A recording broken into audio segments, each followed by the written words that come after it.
తాకట్లో ఉన్న మీ బంగారం ఈ రోజు ఎంత ధర చేస్తుందో కొమ్మూరి గోల్డ్ వాళ్ళకి కాల్ చేస్తే ఫ్రీ గోల్డ్ కాస్ట్ చెక్ చేసి చెప్తారు. నమస్కారం అండి, సుమన్ టీవీకి స్వాగతం. నేను గీతాంజలి. ప్రస్తుతం మనతో పాటు ఉన్నారు క్రియాయోగి. ఇంకా విశేషంగా చెప్పాలి అనంటే మహాలక్ష్మి అమ్మవారి మూల మంత్రం ఏదైతే ఉందో ఆ మంత్రాన్ని 1,000,000 సార్లు పారాయణ చేసినటువంటి దీక్షాపరులు పూర్ణాహుతి కూడా పూర్తి చేశారండి.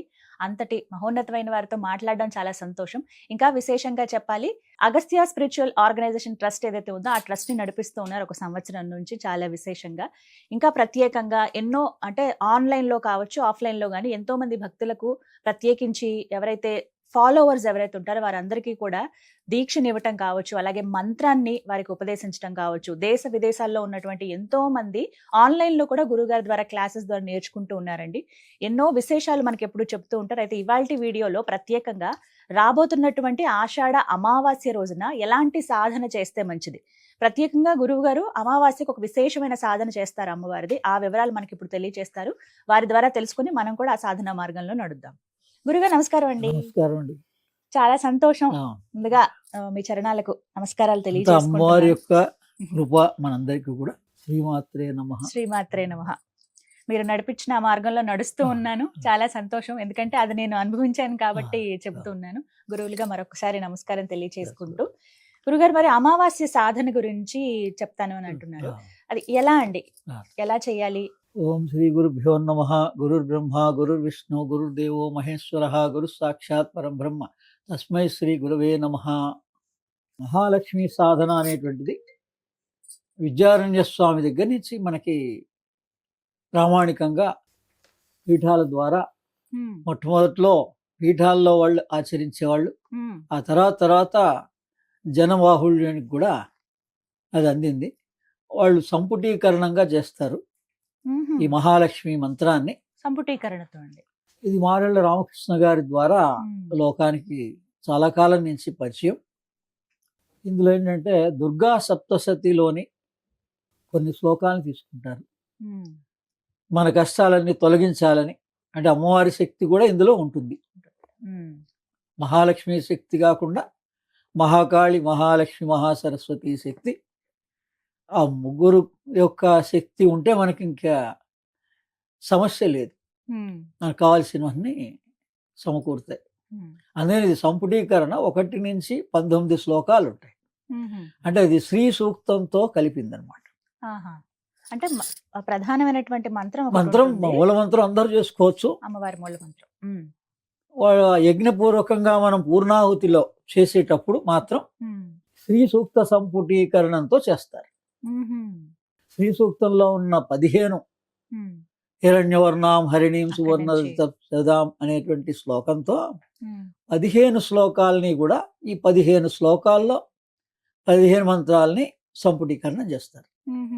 అంటే ఇందులో ఒక్కొక్క దాంట్లో ఏమేముంటుంది? దుర్గా సప్తశతి ఉంటుంది, ఈ మూలమంత్రం ఉంటుంది, మహాలక్ష్మి మూలమంత్రం ఉంటుంది, దాని తర్వాత ఈ శ్రీ సూక్తంలోని మంత్రం ఉంటుంది. దాన్ని సంపుటీకరణం అంటారు. అంటే అది అందరూ మొదటే చేయక్కర్లేదు. ఎవరైతే 1,00,000 జపం చేసినటువంటి వాళ్ళు పూర్ణాహుతి చేసుకునేటప్పుడు చేసుకోవచ్చు. దాన్ని ఇప్పుడు విశేషంగా ఈ రాబోయే 12వ తారీఖున కేసరి హనుమాన్ జియాగూడ గోశాల, అంటే ఇది గత 11 నెలల నుంచి మేము గోశాలలో నిర్వహిస్తున్నాం. గోశాలలో మహాలక్ష్మి సాధన చేస్తే ఈ మంత్రం చేసిన వాళ్ళు అక్కడ కూర్చొని జపం చేసుకోవచ్చు. దానివల్ల ఏంటండి ప్రయోజనం అంటే ఈ నవగ్రహ దోషాలన్నీ పోతాయి. గోశాలలో మనం అమావాస్య రోజున పార్టిసిపేట్ చేస్తే మనస్ఫూర్తిగా ఆ గోవులకు ఏం గ్రాసం ఇచ్చినా ఏమి ఇచ్చినా కూడా మన పితృదేవతల యొక్క ఆశీర్వాదం కలుగుతుంది. అమావాస్య రోజున మన సమస్యలన్నీ, అసలు దేవతలు ఎప్పుడు కూడా అనుగ్రహించడమే కానీ ఆటంకాలు సృష్టించరు, ఏ దేవత కూడా. మరి మన ఆటంకాలు ఎలా వస్తున్నాయి అందరికీ? ఎందుకు వస్తాయి అంటే మనం ఎప్పుడు కూడా ఉన్నతిని ఆశిస్తూ ఉంటాడు మానవుడు. మన పూర్వీకులంతా కూడా కోటీశ్వరులే, అగ్రహారాలు ఉన్నటువంటి వాళ్ళే. కానీ వాళ్ళని సంస్కారాలు సక్రమంగా ఒక జనరేషన్ మొత్తం కూడా ఆచరించని కారణంగా వాళ్ళు దాహంతో ప్రతి అమావాస్యకి మన గడప దగ్గర సూక్ష్మ శరీరంతో ఉంటారు. ఆహా. వాళ్ళక్కడ పైలోకంలో దాహం తీర్చాలంతే. నారాయణ, నారా అంటే జలము, వాళ్ళని జలంతో తృప్తిపరచచ్చు. అందుకని మనం గంగా నది దగ్గర నుంచి గయా దగ్గర నుంచి అన్ని చోట్ల పితృదేవతల కోసం తర్పణాలు ఇవ్వడం అనేటువంటిది వాళ్ళకి కావాల్సింది, వాళ్ళకి చెందేది తర్పణ ఒకటేనండి. మిగిలిన పదార్థం అంతా కూడా మన స్మృతి కోసం, వాళ్ళ కోసం అని ఇవ్వడం తప్ప వాళ్ళకి చెందేది ఏది? 3 సార్లు ఇలా తర్పయామి తర్పయామి తర్పయామి అని బొటన వేలుతో తర్పణం ఇస్తే ఒక గ్లాసు జలంతో వాళ్ళు తృప్తి చెందుతారు. అందుకని అది ఇవ్వలేనటువంటి వాళ్ళు ఇలా గోశాలకు వెళ్ళి గోగ్రాసం ఇచ్చి వాళ్ళ పేర్లు స్మరించిన, కొంచెంసేపు ధ్యానం చేసిన, ఆ ప్రాంగణంలో ప్రాణాయామం చేసిన, ఎందుకంటే గోవు యొక్క శ్వాస మన లోపల ఉన్నటువంటి కలుషితాలన్నింటినీ శుద్ధి చేస్తుంది. సూర్యుని యొక్క కిరణాన్ని సపరేట్గా ఒక కిరణాన్ని, అమృత కిరణాన్ని అది స్వీకరిస్తుంది. మనం స్వీకరించలేము. చెట్లు మనకన్నా మూడు రకాల కిరణాలని స్వీకరిస్తాయి. అందుకనే వాటిని మనం కల్పవృక్షము, కామధేనువు, చింతామణి అని ఎందుకు పిలుస్తున్నాం? ప్రతిదానికి ఒక్కొక్క విశేషం ఉంది. అంటే ఆ వృక్షాలు మామూలుగానే సూర్యకిరణాలని స్వీకరిస్తున్నాయి, అందరికీ తెలుసు. ఆ వృక్షాల ద్వారా ఆక్సిజన్ మనం స్వీకరిస్తున్నాం. ఈ గోవుకు మాత్రం అమృత కిరణం అని సూర్యుని ద్వారా అందుతుంది. అందుకని ఆ గోశాలలో మన దేశవాళీ గోశాలలు మంచివి. గోశాల అంటే మళ్ళీ ఏది పడితే దాంట్లో కాకుండా, అందుకని అందరికీ సుమన్ టీవీ ద్వారా ఆహ్వానం, ఎవరైనా రావచ్చు. ఈ కేసరి హనుమాన్ గోశాలలో జియాగూడలో ఉదయం 9 గంటల నుంచి 12 గంటల వరకు జరుగుతోంది విశేషంగా. అది కూడా ఆ రోజు ఒక్కరోజు మీరు వస్తే సంవత్సర కాలం వచ్చిన ఫలితం వస్తుంది. ఎలా అంటే మేము 11 నెలలు చేశాం, ఇది 12వ నెల, మాకు పూర్ణాహుతి. అందుకని ఆ రోజున పూర్ణాహుతిగా ఆ ఒక్కరోజు చేసినా కూడా మీ అందరికీ విశేష ఫలితం వస్తుంది. అందులో గ్రహణం రోజు, ఆ రోజు మనకుందా లేకపోయినా యూరోపియన్ కంట్రీస్కి ఉంది. ఆచార వ్యవహారంగా మనం ఏం పాటించక్కర్లేదు.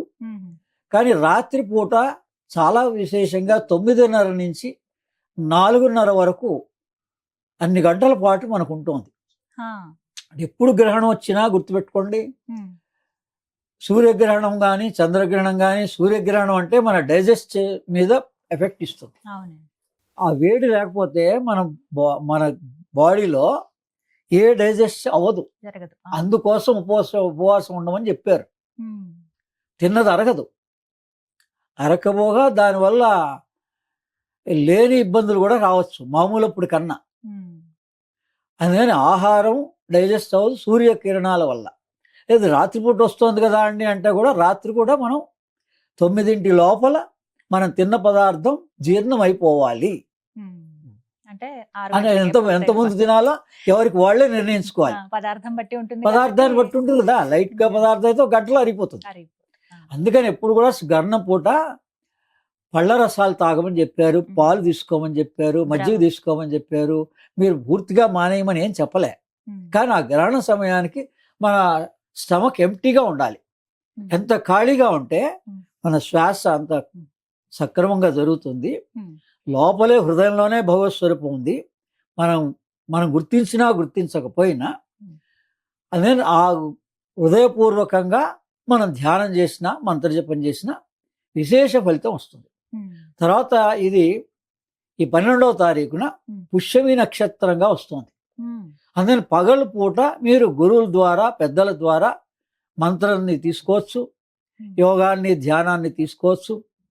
ఆచరించడం రాత్రి 9 నుంచి 4 లోపల మనం ఎంత ఎక్కువసేపు జాగరణ చేసినట్టుగా శివరాత్రిలాగా భావిస్తే ఒక్కరోజులో మనకి శివరాత్రికి అదే అంటాడు కదా ఈశ్వరుడు, జన్మకొక శివరాత్రి అంటే అర్థం ఏంటి? నువ్వు ఒక్కరోజన్నా నా గురించి త్యాగం చెయ్యి, నీ మోక్షం ఇస్తా. అటువంటిదే ఈ గ్రహణాలు. అలా విశేషంగా రాత్రిపూట వచ్చే గ్రహణాలు. అది సూర్యగ్రహణం మామూలు చంద్రగ్రహణం వస్తుంటుంది, కానీ ఇది సూర్యగ్రహణం రాత్రి వస్తుంది మనకి. అంటే వాళ్ళకి ఆ టైంలో పగలు, మనకి లేదు మనకి లేదు, కానీ సాధన కానీ చేసుకో. సాధన చేయొచ్చు. అదే ఇది మంత్రం. ఓం శ్రీం హ్రీం శ్రీం కమలే కమలాలయే ప్రసీద ప్రసీద శ్రీం హ్రీం శ్రీం ఓం మహాలక్ష్మై నమః. ఓం శ్రీం హ్రీం శ్రీం కమలే కమలాలయే ప్రసీద ప్రసీద శ్రీం హ్రీం శ్రీం ఓం మహాలక్ష్మై నమః. ఓం శ్రీం హ్రీం శ్రీం కమలే కమలాలయే ప్రసీద ప్రసీద శ్రీం హ్రీం శ్రీం ఓం మహాలక్ష్మై నమః. ఇది మూల మంత్రం. జగద్గురు ఆదిశంకరాచార్యుల దగ్గర నుంచి శంకర పీఠాల్లో విద్యారణ్య స్వామి ద్వారా లోకానికి అందినటువంటి మహాలక్ష్మి మూల మంత్రం. ఇది మనకి కొల్హాపురిలో దత్తాత్రేయుల వారు రోజు ప్రత్యక్షమయ్యే కొల్హాపురిలో దత్తాత్రేయుల వారు కూడా కొలిచేటువంటి మహాలక్ష్మి యొక్క మూల మంత్రం. అక్కడ పూజారులను అడిగినా కూడా ఈ మంత్రం చెప్తారు వాళ్ళు. అంటే ఈ మంత్రం ఇది అందరూ శిలాశాసనంగా పఠించవచ్చా అండి? రాయబడి ఉంది అక్కడ. అంటే చాలా తెలిసిన వాళ్ళే చెప్తారు. గుళ్ళో ఇది రాయబడి ఉంది ఈ మంత్రం. అంటే అందరూ పట్టించుకో, అందరూ పఠించవచ్చు. అంటే గురుపదేశం గురుపదేశం తీసుకొని, అంటే పెద్దల్ని ఎవరినన్నా గురువుగా భావించి, మాతృదేవో భవ పితృదేవో, తల్లిదండ్రే మొట్టమొదట పిల్లలకు ఉపదేశం చేయొచ్చు. అదే పెద్దల్ని అడిగి ఈ రోజుల్లో ఎంతోమంది ఇస్తున్నారు కదా. లేదా మీడియా ద్వారా, మీ సుమన్ టీవీ ద్వారా, నా ద్వారానే అందరూ విన్నవాళ్ళు అందరూ కూడా అందరికి ఉపదేశం ఇది. ఇలా ఎవరు వింటుంటే వాళ్ళందరికీ నేను ఇచ్చే ఉపదేశం ఇది. అయితే రాగలిగిన వాళ్ళు జియా కూడా రావచ్చు, రాలేని వాళ్ళు వాళ్ళ ఇళ్లలోనే చేసుకోవచ్చు. ఉదయం ఇది 9 ఏ రోజు వింటున్నారో ఆ రోజు నుంచే శుచిగా స్నానం ఆచరించి, అమ్మవారి స్వరూపం, లక్ష్మీదేవి స్వరూపం లేని ఇల్లు ఉండదు కదా, ఆ ఫోటో దగ్గరనే మనం అమ్మవారికి కాల్చిన పదార్థాన్ని నివేదన చేసి, మధుర పదార్థం ఇష్టం ఆమెకి, పరవాన్నం ఇష్టం అండి ఆమెకి. అందుకని ఆమెకి ఏ రంగు ఇష్టం అండి అంటే దానిమ్మ రంగు ఇష్టం, ఎరుపు రంగు. దానిమ్మ, అందులో ఎరుపులో దానిమ్మ రంగు ఇష్టం. అయితే ఇంకా దీంట్లో విశేషం ఏంటంటే, మనం సైంటిఫికల్గా ప్రతిదీ కూడా, నేను చాలాసార్లు అంటే మనకి ఈ జ్ఞానాన్ని, విశేష జ్ఞానాన్ని ఎక్కిరాల కృష్ణమాచారి గారు మహానుభావులు, ఆయన జన్మదిన వేడుకలు సంవత్సరం జరుగుతున్నాయి, ఈ నెలలో పూర్తవుతాయి. అందుకని ఆ మహానుభావులు మనకి ఈ జ్ఞానాన్ని సైంటిఫికల్గా ఇతర దేశాలకు కూడా, జర్మన్ దేశం లాంటి వాటికి 6 సార్లు ఆయన ప్రయాణమై ఈస్ట్ అండ్ వెస్ట్ కలవాలి అని చెప్పారు. అంటే సైన్స్ అండ్ స్పిరిచువాలిటీ మన 2 చేతులు కలిస్తే ఈ కాలంలో మన మనస్సు అంగీకరించాలంటే ప్రామాణికం అడుగుతుంది. ఏదన్నా అది ఎవరైనా పెద్దవాళ్ళు కావచ్చు, చిన్నవాళ్ళు కావచ్చు, ఈ మనస్సు అడుగుతుంది ఖచ్చితంగా. అందుకని మనం అది కనుక ఏ కొద్దిగానన్నా తెలుసుకొని చెప్పగలిగితే విశేషంగా, అలా చెప్పిన వాళ్ళు మనకు ఉన్నారు మార్గదర్శులు. ఎక్కిరాల కృష్ణమాచార్య గారు ఉన్నారు, మారేళ్ల రామకృష్ణ గారు ఉన్నారు, రామశర్మాచార్య ఉన్నారు. వాళ్ళ ఈ జ్ఞానాన్ని అరిపిరాల విశ్వం గారి ద్వారా నాకు అందింది. నేను 26 సంవత్సరాల నుంచి ఈ విశేషమైన జ్ఞానాన్ని అందరికీ ప్రచారం చేసే భాగంలో, ఇది సైంటిఫికల్గా ఏంటంటే, మనకి మన హృదయంలో హిమోగ్లోబిన్ అని ఉంటుంది హృదయంలో. మళ్ళీ ఆ హిమోగ్లోబిన్కి 4 ఆల్ఫా బీటా కణాలుగా 2 ఉంటాయి, 4 ఉంటాయి. ఏం సూచిస్తోంది అది? అమ్మవారిని ఏమంటాం? చతుర్భుజ అంటాం. మన హృదయంలో పార్ట్స్ 4. మీరు విష్ణువుగా భావించండి, లక్ష్మిగా భావించండి. లక్ష్మీ స్థానం హృదయం అంటున్నాం, లక్ష్మీనారాయణ స్థానం హృదయం అంటున్నాం. అంటే మనం ఆరాధించేటువంటి దేవతా స్వరూపాల్లో వాళ్ళు ఈ సూచనలన్నీ అందించారు. మనం వాటిని పట్టించుకోవటం లేదు, కేవలం పూజ చేస్తున్నాం, వదిలేస్తున్నాం. అందుకని వాళ్ళ బాహువులు ఎందుకు 4 ఉన్నాయి, మనిషికి 2 ఉండాలి కదా అడగాలి. అంటే ఇవన్నీ కూడా ఈ హృదయంలోని లోబ్స్. ఈ హార్ట్లో ఎలా ఉన్నాయో పైన బ్రెయిన్లో కూడా అలాగే ఉన్నాయి. అందుకని ఈ హృదయంలో ఉన్నటువంటి ఇక్కడ శ్రద్ధ, హృదయం ద్వారా మనకు కలిగేది శ్రద్ధ కలుగుతుంది. లక్ష్మిని కానీ నారాయణని కానీ ఎవరిని ఆరాధించినా మనకి శ్రద్ధ కలుగుతుంది. ఇది పనిచేయడం ఎలా అండి? మన దేహంలో భావిస్తే అది హిమోగ్లోబిన్ లాగా మన హృదయంలోని ఆక్సిజన్ కంటెంట్ని ప్రతి కణాలకి ఇది తీసుకెళ్తుంది.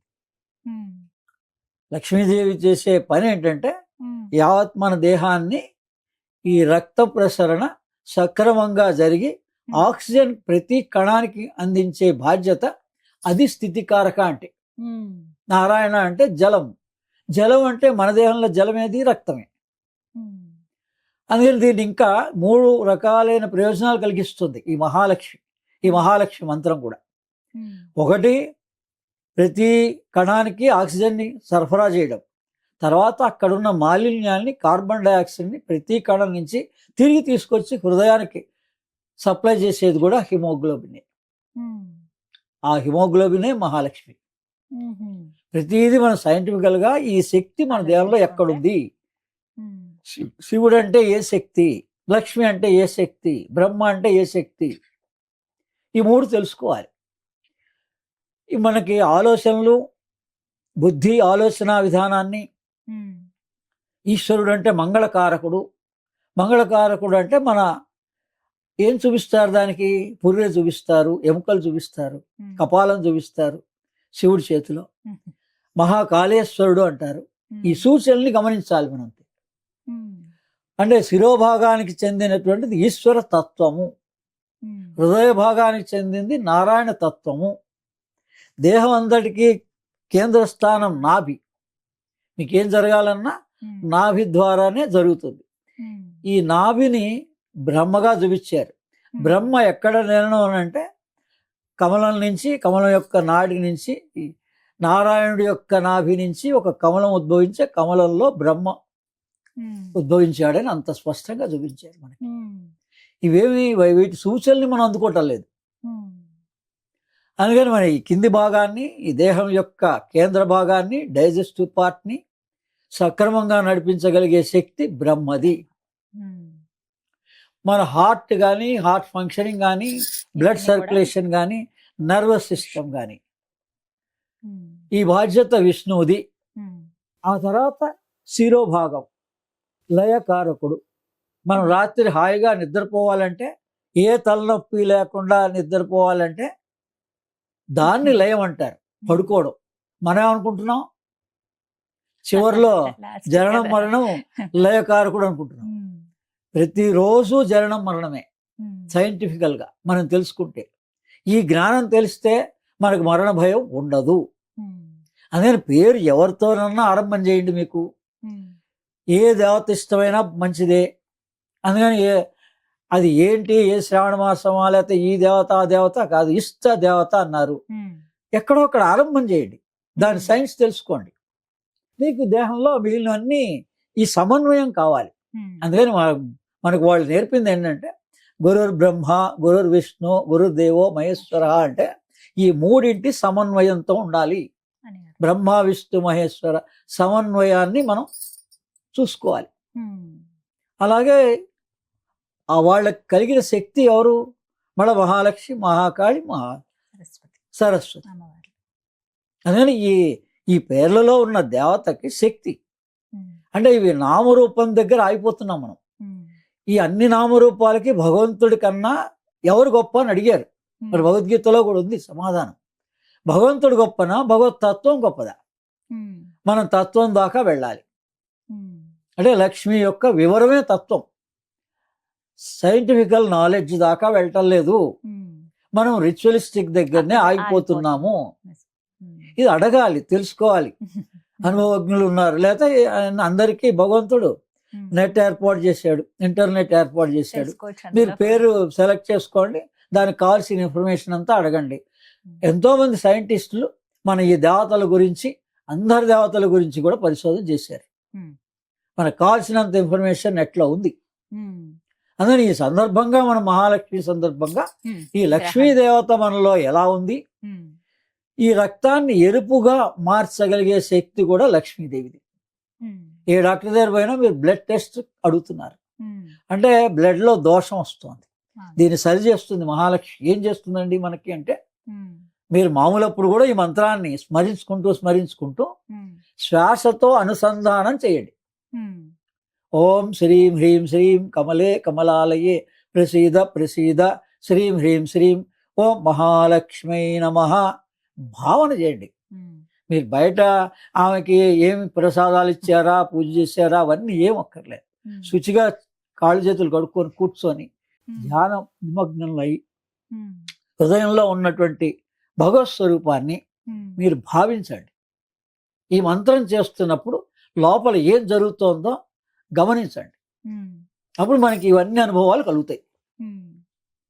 మనకి దాని మీద ఆ సైన్స్ తెలుస్తుంది. అలానే మహాలక్ష్మి అంటే ఈ 3 ముద్రలతో ఉంటుంది. అంటే ఇది కుబేర ముద్ర అంటారు, 3 వేళ్ళని. అంటే అమ్మవారి యొక్క చేతిలో కమల పువ్వు ఉంటుంది.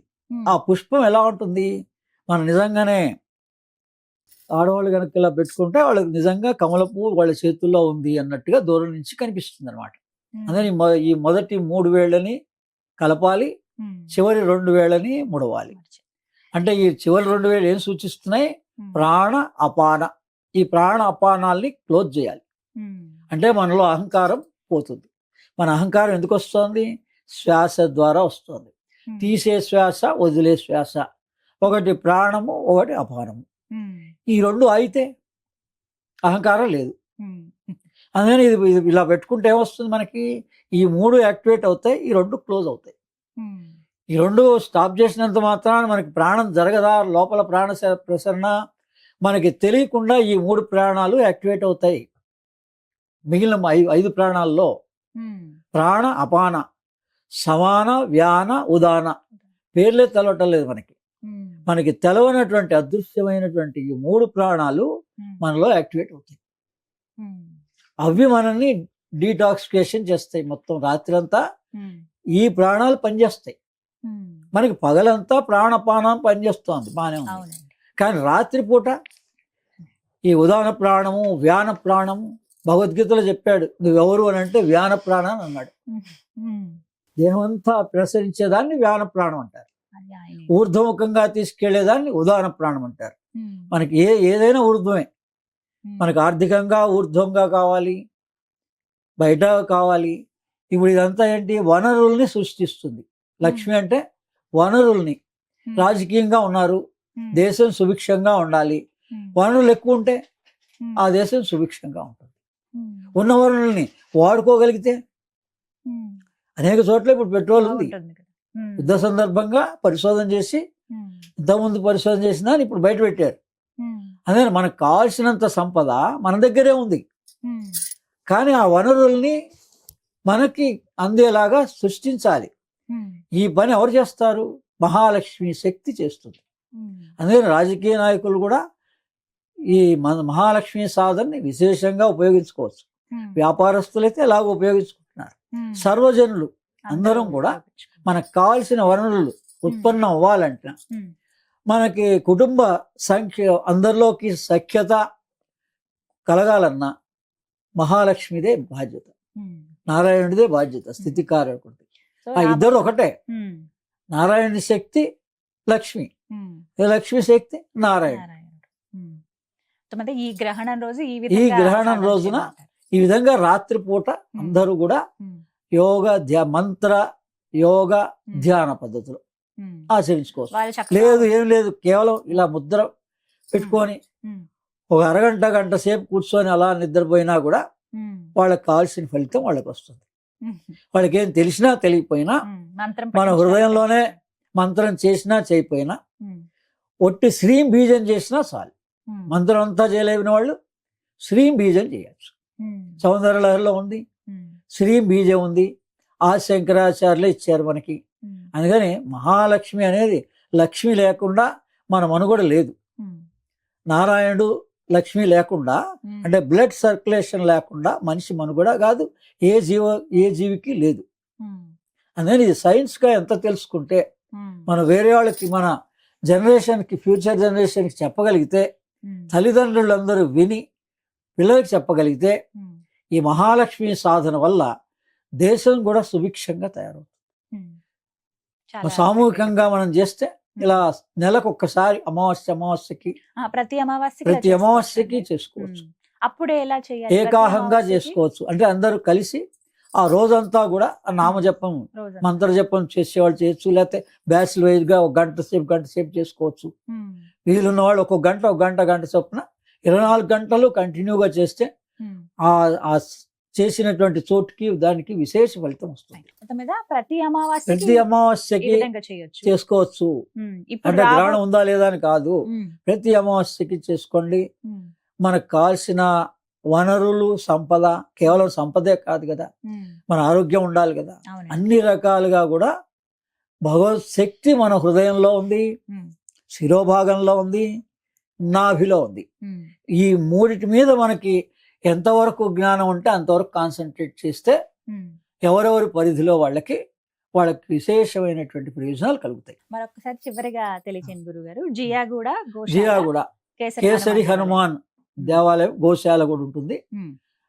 అక్కడ అందరూ సుమన్ టీవీ మాధ్యమంగా అందరినీ ఆహ్వానం, అందరు రావచ్చు, సమయం అండి. వాళ్ళంతటా వాళ్ళు వచ్చి పార్టిసిపేట్ చేయొచ్చు. కాదంటే వస్త్రాలు ఒకటి వాళ్ళు మన హిందూ పద్ధతి ప్రకారంగా తెచ్చుకుంటే చాలు, ఉమ్, అక్కడ అందరూ పార్టిసిపేట్ చేయొచ్చు. ఉమ్, కావాల్సిన ఎవరైనా ఎంతమంది రావచ్చు. వచ్చినా కూడా ఏర్పాట్లు చేసాం. ఉమ్, 9 గంటల నుంచి 12 గంటల వరకు, ఉమ్. పగలు 9 పగలు. నుంచి మధ్యాహ్నం 12 గంటల వరకు. దాన్నే ఆ రోజు అక్కడ వచ్చిన వాళ్ళందరూ కూడా ఉపదేశం మళ్ళా కావాలన్నా జరుగుతుంది. ఉమ్. అది పూర్ణాహుతి 12 నెలలు ఆచరించి, 11 నెలలు ఆచరించి, ఇది 12వ నెల ఉమ్. కాబట్టి విశేష ఫలితం అందరికీ అందుతుంది.